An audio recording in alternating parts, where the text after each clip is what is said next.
नमस्कार दोस्तों, मिस्टर साधन का नमस्कार स्वीकार करें। आज स्लम और वंचित समुदायों की मैपिंग और उनकी सूची बनाने के टूल्स जानेंगे। दोस्तों, हमारा शहरी स्लम समुदाय ऐसा है जिसमें हर तरह के लोग हैं।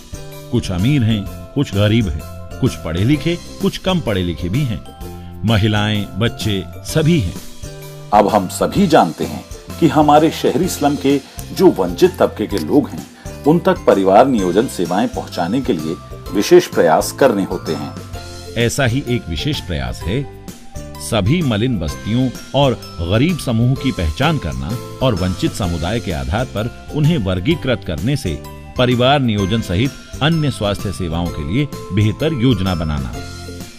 इसके लिए आशा और एएनएम द्वारा वंचित व्यक्तियों को उनके क्षेत्रों में सेवाएं प्रदान करने के लिए भी नक्शे बनाने की गतिविधि महत्वपूर्ण है।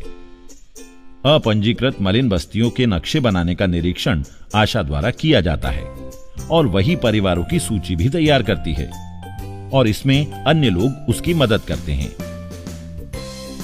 इसके लिए स्थानीय डेटा स्रोतों की पहचान करें।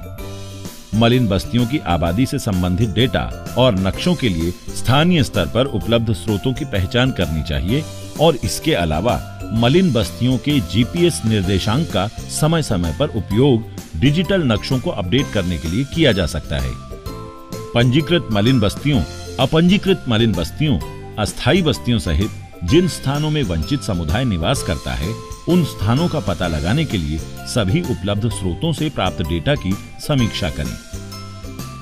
इन डेटा स्रोतों से मलिन बस्तियों, अस्थायी बस्तियों की सूची तैयार करें और नक्शे बनाएं। विभिन्न स्रोतों से मिले डेटा की एक दूसरे से तुलना एवं मिलान भी करें। जो मलिन बस्तियां केवल एक बार सूचीबद्ध हुई हैं, उनके होने की वास्तविक रूप से पुष्टि करें। सामुदायिक नक्शों तथा सूचियों की संपूर्णता के लिए सामुदायिक निवासियों के साथ उनकी जांच करें। आंगनवाड़ी केंद्रों, पीएचसी, निजी सेवा प्रदाताओं और दवा विक्रेताओं जैसे सामुदायिक संसाधनों के नक्शे बनाना भी उपयोगी हो सकता है। जिला स्वास्थ्य अधिकारियों को मलिन बस्तियों और वंचित जनसंख्या के लिए तैयार किए गए नक्शों का उपयोग करना चाहिए, जिससे वो आवश्यक संसाधनों की समीक्षा कर पाएं और पीआईपी के तहत राशि का प्रस्ताव करें।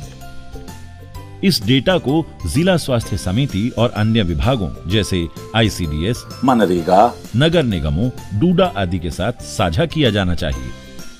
मलिन बस्तियों के नक्शे बनाने और उन्हें सूचीबद्ध करने के लिए भूमिका तथा जिम्मेदारियां। सीएमओ को यह सुनिश्चित करना चाहिए कि ये मानचित्र बने, इसकी समीक्षा हो। इसके अलावा समन्वय समिति की बैठक का आयोजन भी हो और इस मानचित्र एवं सूचनाओं के आधार पर ही समिति के कार्य निर्धारित हों। स्वास्थ्य एवं परिवार कल्याण के नोडल अधिकारियों को मानचित्रों और सूचियों में सुधार करने के लिए आवश्यक क्षेत्रीय कार्य के संचालन के लिए बजट का प्रावधान करना चाहिए।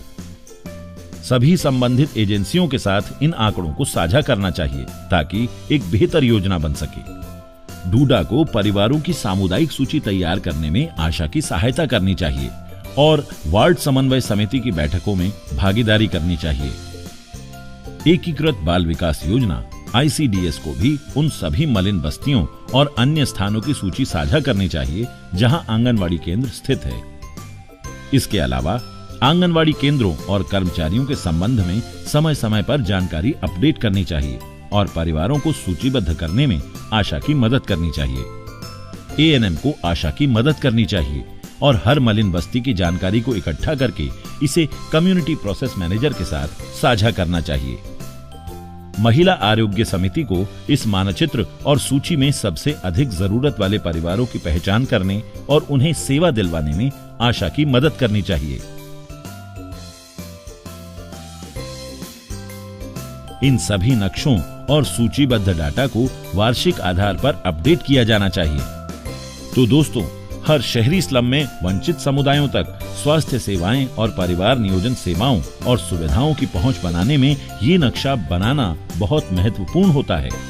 और अगर जो बातें मैंने बताई हैं उनका ध्यान रखा जाए तो ये काम आसान भी होगा और प्रभावी भी। तो क्या कहते हैं? नमस्कार।